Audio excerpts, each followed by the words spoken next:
What if Michael Jackson's greatest fear wasn't the media? The fear hiding in plain sight for years. The world believed it knew exactly what Michael Jackson feared most. The media, the tabloids, the paparazzi, the endless rumors, the cameras that seemed to follow him everywhere.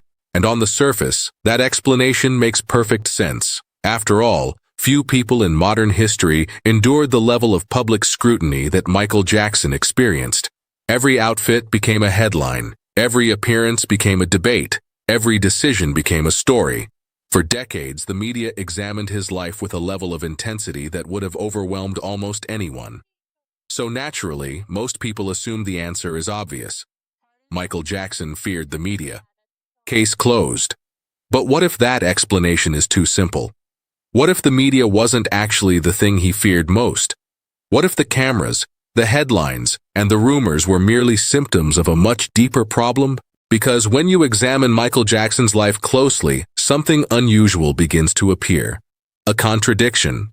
A contradiction so obvious that most people miss it entirely. You see, people who truly fear attention usually avoid it whenever possible. Yet Michael Jackson spent his entire life standing in front of millions. He walked onto the world's biggest stages. He performed in front of enormous crowds. He created some of the most recognizable music videos ever made. He broke records. He shattered expectations. He became one of the most famous human beings who ever lived. That doesn't sound like someone whose greatest fear was simply being seen. In fact, it suggests the opposite. Michael wasn't afraid of audiences. He wasn't afraid of performing. He wasn't afraid of connecting with people. Those moments seemed to bring him alive. Something else was happening. Something deeper. And that brings us to a question very few people ever ask. When did Michael Jackson seem most uncomfortable? Not during concerts, not during performances, not while dancing, not while creating music. No. The moments that often appeared to trouble him most happened somewhere else entirely. They happened when other people tried to define who he was. Think about that. Again and again, throughout his life, the biggest conflicts seemed to emerge whenever someone attempted to tell the world who Michael Jackson was supposed to be. The media had a version, the public had a version, critics had a version, fans had a version. Everyone seemed to have a story. Everyone seemed to have an explanation. Everyone seemed convinced they understood him. And perhaps that was the problem. Because imagine living in a world where millions of strangers believe they know you better than you know yourself. Imagine waking up every day and seeing stories about who you are. Stories written by people who have never lived your life, never experienced your childhood, never carried your responsibilities, never felt your fears. Over time, something strange begins to happen. The public image grows larger. The real person becomes smaller. And eventually, a frightening question appears. What happens if the world stops seeing the real you altogether? Now, that may sound dramatic, but think about it carefully. Most of us have experienced a smaller version of this. Perhaps someone misunderstood our intentions. Perhaps someone judged us unfairly. Perhaps someone created an image of us that wasn't completely true. It's frustrating, sometimes painful. Now imagine that experience multiplied by millions. Imagine it happening for decades. Imagine becoming a symbol instead of a person. A headline instead of a human being. A story instead of an individual. That possibility leads us toward a fascinating theory. What if Michael Jackson's greatest fear wasn't public criticism? What if it was something far more personal? What if his greatest fear was being misunderstood? Because when you begin looking through that lens, many pieces of his life start fitting together in ways they never did before. Suddenly, his desire for privacy looks different. His frustration with rumors looks different. His repeated attempts to explain himself look different. Even his famous interviews begin to feel different. Because perhaps he wasn't fighting headlines. Perhaps he was fighting something much larger. The gradual loss of his own identity. And if that's true, then one of the biggest mysteries in Michael Jackson's life has been hiding in plain sight all along. You see, identity is a fragile thing. Most people spend years discovering who they are. Michael Jackson had to discover who he was while the entire world watched, while millions formed opinions, while expectations grew larger every year, while fame transformed him into something almost impossible to relate to. And that's where our story truly begins. Because the deeper we look into Michael Jackson's childhood, the more evidence we find that this fear may have started much earlier than anyone realizes. Long before the tabloids, long before the scandals, long before the cameras, there may have been another struggle taking place, a struggle that shaped everything that came afterward. A struggle between the person Michael was becoming and the person the world wanted him to be. And once that struggle begins, it rarely disappears. In fact, it often follows people for the rest of their lives. The question is, did it follow Michael Jackson too? Because in the next chapter, we're going to uncover a hidden pattern that began when Michael was still a child. A pattern that may reveal why identity became one of the most important battles of his entire life. And if that theory is correct, then Michael Jackson's greatest fear was never the media. The media was simply the mirror reflecting a much deeper fear back at him. And what that fear was may change the way you see his entire story. The hidden battle for identity. If Michael Jackson's greatest fear wasn't the media, then where did that fear begin? To answer that question, we need to go back. Not to Thriller, not to Neverland, not to the years of worldwide fame. We need to go back to the very beginning. Because long before Michael Jackson became a global icon, he was simply a child trying to understand who he was. And that process may have been interrupted far earlier than most people realize. Think about how identity normally develops. Most children spend years experimenting. They discover what they enjoy, what they dislike, what makes them different, what makes them unique. Little by little, they build a sense of self. It happens gradually, naturally, without much pressure. But Michael Jackson's childhood followed a very different path. Before he had fully discovered himself, the world had already started telling him who he was. A star, a performer, a prodigy, a future legend. Those labels sound positive, and in many ways, they were. But labels can also create invisible pressure. Because once people decide who you are, they often expect you to remain that person forever. The challenge is that human beings are constantly changing, especially children. Children are supposed to evolve. They're supposed to make mistakes. They're supposed to experiment. They're supposed to grow. But what happens when millions of people begin forming expectations before that process is complete? What happens when a child becomes famous before discovering his own identity? That question may be one of the most important clues in Michael Jackson's entire story.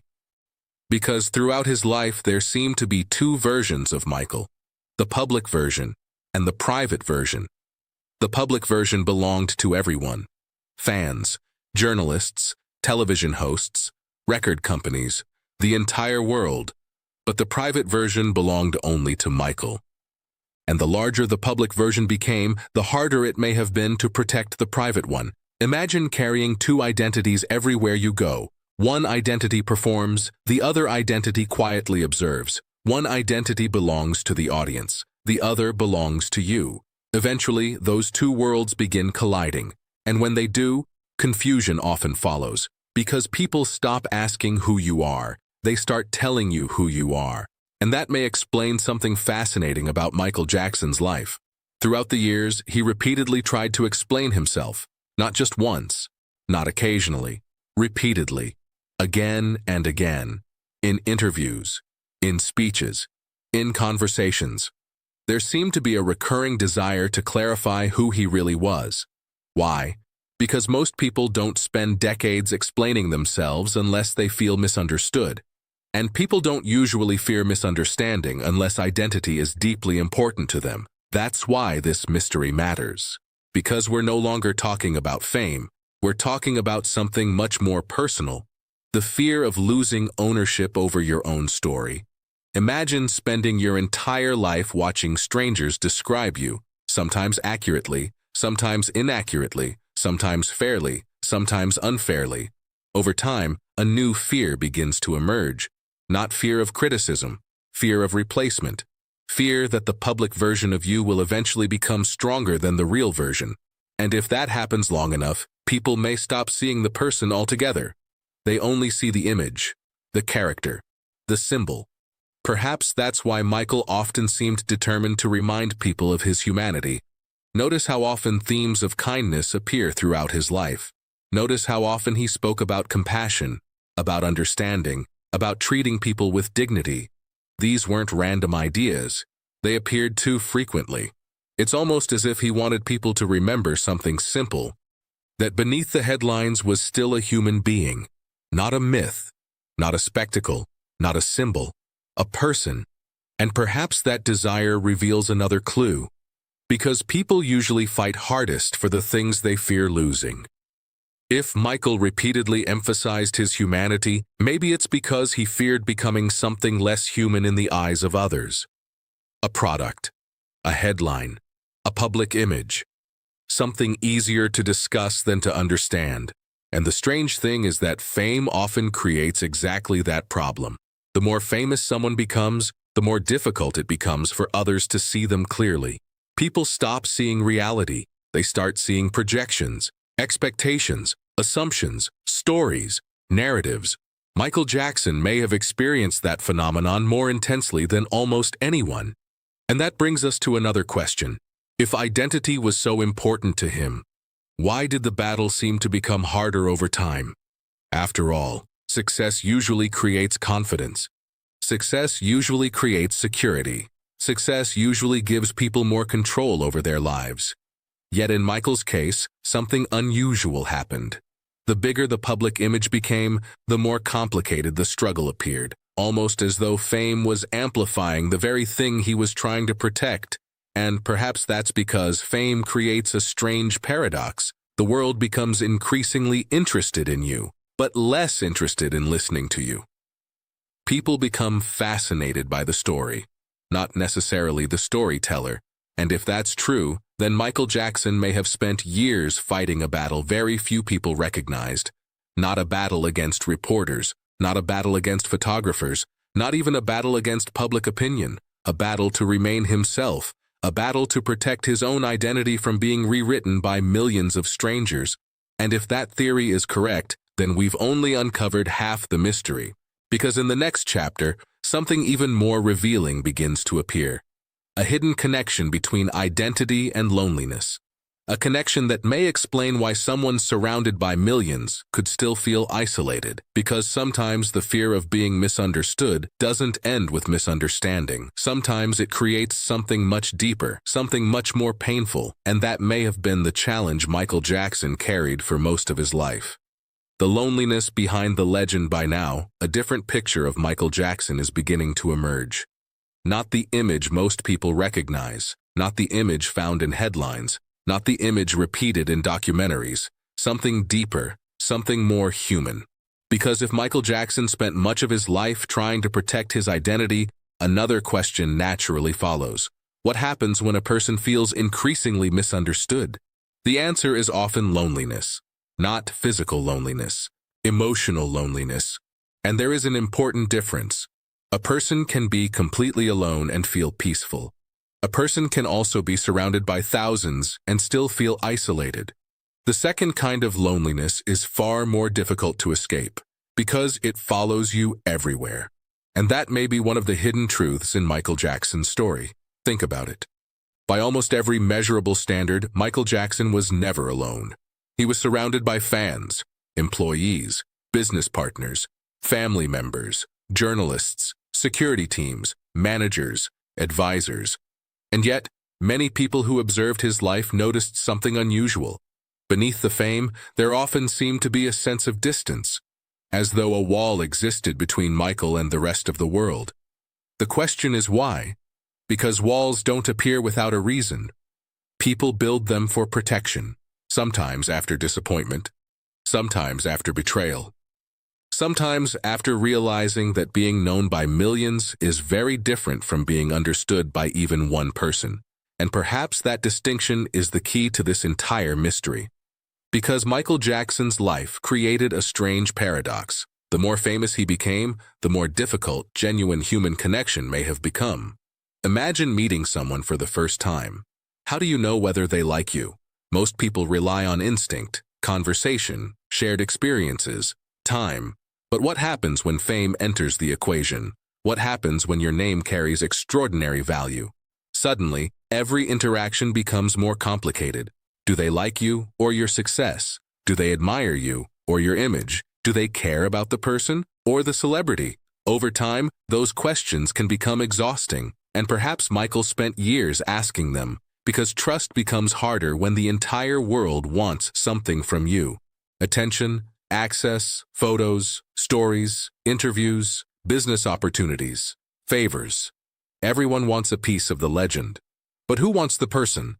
That question may have followed Michael Jackson throughout his entire life, and if it did, it would explain a great deal. It would explain the desire for privacy. It would explain the attraction to controlled environments. It would explain the need to create spaces where expectations disappeared, even if only temporarily. Because human beings are not designed to live as symbols. They're designed to live as people. And symbols rarely receive genuine understanding. They receive interpretation, projection, assumption. The world projects its hopes onto them, its fears, its opinions, its narratives. Eventually, the real person becomes buried beneath all the noise. Perhaps that is why so many stories about Michael Jackson feel contradictory. One person describes him one way, another describes him differently. A journalist sees one version, a friend sees another, a fan sees something else entirely. It's almost as though everyone encountered a different Michael. But maybe that's exactly what happens when a human being becomes larger than life. The public no longer sees one person. They see millions of different versions. And somewhere beneath all of them, the real individual struggles to remain visible. Now consider something fascinating. Throughout his career, Michael repeatedly spoke about love, healing, and human connection. At first glance, these seem like universal themes. But what if they were also personal themes? What if they reflected something he deeply valued? Because people often create art about the things they understand best, but they also create art about the things they need most. And those two motivations are not always the same. Perhaps Michael's message wasn't merely artistic. Perhaps it was emotional, a reflection of something he spent years searching for himself. Understanding, acceptance, connection, not from millions, from real people. Because despite the mythology surrounding celebrities, they remain human beings. They experience the same emotional needs as everyone else. The need to belong, the need to trust, the need to feel seen, the need to feel understood. Fame doesn't remove those needs. If anything, it can make them stronger. And that brings us to what may be the most revealing clue of all. What if Michael Jackson's greatest fear wasn't criticism? What if it wasn't media attention? What if it wasn't public judgment?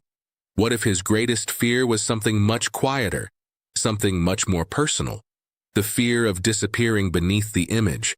The fear that the character called Michael Jackson would eventually become more real to the world than the human being himself. Because when that happens, loneliness becomes almost inevitable. People know your name, but not your reality. People recognize your face, but not your experiences. People discuss your life without ever truly knowing it. And perhaps that's why this mystery still resonates decades later. Because it isn't really about celebrity. It's about identity. It's about connection. It's about one of the most universal human fears imaginable, the fear of not being understood. And if we followed the clues correctly, then we're finally approaching the answer. Because in the final chapter, everything comes together. The childhood, the fame, the imagination, the loneliness, the search for connection, the struggle for identity. All of it points toward a single possibility, a possibility that may completely change how we understand Michael Jackson's life. Because what if his greatest battle was never against the media? What if the media was simply the most visible part of a much deeper struggle? And what that struggle was, maybe the mystery most people never notice. The final revelation. At the beginning of this documentary, we asked a question that most people never consider. What if Michael Jackson's greatest fear wasn't the media? After exploring his childhood, his struggle with identity, and the loneliness that often follows extraordinary fame, we can finally see the larger picture. And surprisingly, the answer may not be complicated at all, because when all the pieces are placed together, one theme appears over and over again. Not fear of cameras, not fear of criticism, not even fear of public judgment. The theme is much more personal than that. It is the fear of losing yourself. Think about everything we've explored so far. As a child, Michael Jackson entered a world few people could imagine. Before he fully discovered who he was, the world had already started creating an image of him. Before he had the chance to experience an ordinary life, he became extraordinary. Before he could build a private identity, he became a public figure. And from that moment forward, two versions of Michael Jackson existed: the person and the image. Most people only saw the image, the superstar, the performer, the icon, the king of pop. But behind every public image is a private reality, a reality that often remains invisible. And perhaps Michael spent much of his life trying to protect that invisible part of himself. Because identity is not something people think about until they feel it slipping away. Most of us wake up each day knowing who we are. We don't question it. We don't fight for it. We simply live it. But what happens when millions of people start defining you? What happens when strangers write your story? What happens when public perception becomes stronger than personal reality? Eventually, a person begins fighting a battle few people can see, the battle to remain themselves. And perhaps that was Michael Jackson's true challenge. Not becoming famous, remaining human after becoming famous. The difference is important, because fame changes almost everything around a person, but it doesn't remove emotional needs. People still want connection, they still want trust, they still want understanding, they still want to be seen for who they truly are. And maybe that explains why Michael's story continues to resonate decades later. Because beneath the music, beneath the performances, and beneath the headlines, there is a struggle that millions of ordinary people understand. The struggle to protect your identity in a world constantly trying to shape it. The struggle to remain authentic while facing pressure to become something else. The struggle to stay connected to yourself. And perhaps that is why Michael's life feels so different from many other celebrity stories. Most celebrity stories focus on success. Michael's story often feels like a search for peace, a search for understanding, a search for connection, a search for something real. Not because he lacked achievement. He achieved more than most people ever will, but because achievement and fulfillment are not always the same thing. Success can fill a stadium. It cannot always fill an emotional void. Fame can create recognition. It cannot automatically create understanding. Money can buy comfort. It cannot guarantee belonging. And perhaps Michael Jackson understood those truths better than most, because despite everything he accomplished, he repeatedly returned to the same emotional themes: love, compassion, healing, connection, humanity. These were not random messages. They appeared too consistently across different decades, different albums, different interviews, different stages of life, almost as though he was trying to communicate something larger than entertainment, something deeper, something timeless. Maybe he understood that people are remembered for more than their achievements. Maybe he understood that human connection matters more than public approval. Or maybe he simply knew how painful it feels when the world sees your image but misses your reality. And if that's true, then perhaps we've finally arrived at the answer. Perhaps Michael Jackson's greatest fear was never the media itself. The media was visible, the media was loud, the media was obvious. But beneath all of that may have existed a quieter fear, the fear of being misunderstood, the fear of becoming disconnected from his true self, the fear of watching the image grow while the person disappeared. And suddenly, many parts of his life begin to make sense. The desire for privacy, the need for trusted relationships, the search for wonder, the creation of imaginative worlds, the repeated emphasis on kindness and understanding. All of these things begin pointing toward the same possibility. Not a man running from the world, a man trying to protect something valuable within himself. And perhaps that is the mystery most people never notice, because when people discuss Michael Jackson, they often focus on the biggest events, the biggest controversies, the biggest achievements. the biggest headlines. Meanwhile, the most important part of the story may be hiding somewhere quieter. Inside the emotional journey itself. Inside the struggle to remain authentic. Inside the effort to preserve identity while living under extraordinary circumstances. And maybe that is why his story continues to fascinate new generations. Not because people agree on everything, not because every question has an answer, but because the deeper themes remain universal. Who am I? How do I stay true to myself? How do I remain connected in a world full of expectations? How do I protect the parts of me that matter most?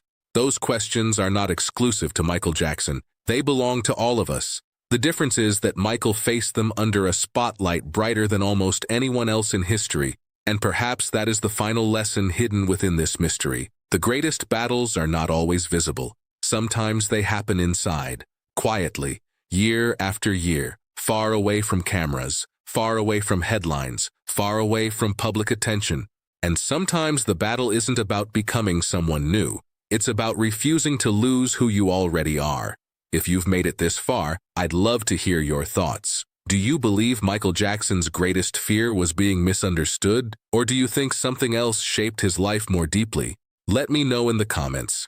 And if you enjoyed this psychological exploration, don't forget to like, subscribe, and join us for the next documentary as we continue exploring the untold stories, hidden emotions, and fascinating mysteries behind one of history's most unforgettable figures. Because sometimes the stories people overlook are the ones that reveal the most truth.